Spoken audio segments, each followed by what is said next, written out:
বৰ্তমান অসমৰ চুকে কোণে এটা বহু চৰ্চিত নাম হৈ পৰিছে চুমি বৰা।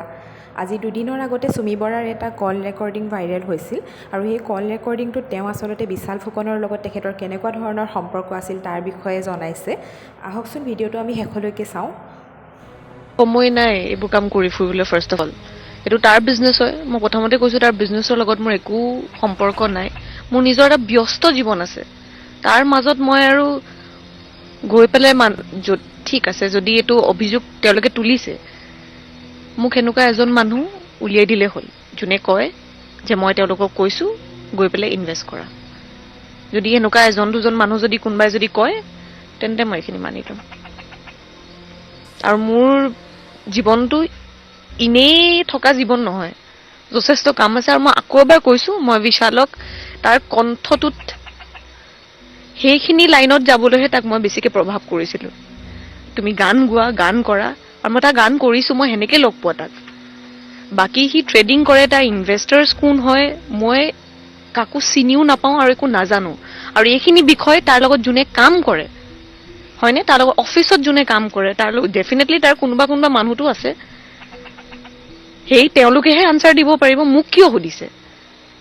আৰু মোৰ ইণ্ডাষ্ট্ৰীৰ মানুহৰ লগতো কোনো ভাল নহয়। ভাল হোৱাত না আজি মোৰ এনেকুৱা অৱস্থা নহয়।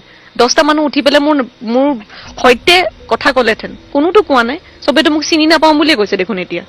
তো সেনেকুৱা মানুহক মই ক'লো বুলি তেওঁলোকে গৈ পেলাই পইচা ৰাখিব? এতিয়া যোনে মোৰ কাৰণে ষ্টেণ্ডে নাই লোৱা কোনো, যদি এনেকুৱা কোনোবা মানুহ আছে তেন্তে মিডিয়া কি এইটো পাৱাৰ নাই নেকি গৈ পেলাই সুধিবলৈ যে কওক আকৌ?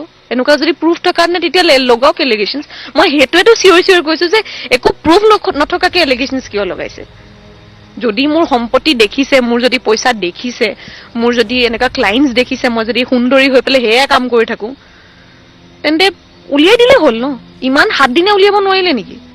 অকল উইদাউট তথ্য অকল নিজে কথাবোৰ কৈ থাকিলে, হেডলাইন মোৰ ফটো লগাই, মোৰ ভিডিঅ' লগাই পেলাই, মানুহ দুটামান মাতি পেলাই কৈ দিলে হ'ল। চবেতো ক'বই ন? কোনোতো মোক ভাল পাইতো নিচিনাতো লগা নাই।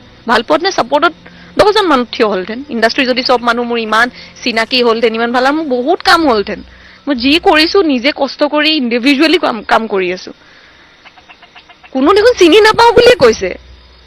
যিমানবোৰ লিষ্ট ওলাইছে, এইজন ইনভেষ্টাৰ, সেইজন ইনভেষ্টাৰ, কিবা ইনভেষ্টাৰ, তেওঁলোকে দেখোন চিনি নাপাওঁ বুলিয়ে ক'লে। মোকে চিনি নাপায় দেখোন, বিশাল ফুকনকে চিনি নাপায়।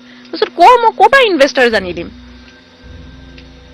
ইমান চিম্পল লজিকটো ওলাই আছে মুখে মুখে। আকৌ কৈছে মই আনি দিছোঁ। ক'ৰ পৰা আনি দিম মই?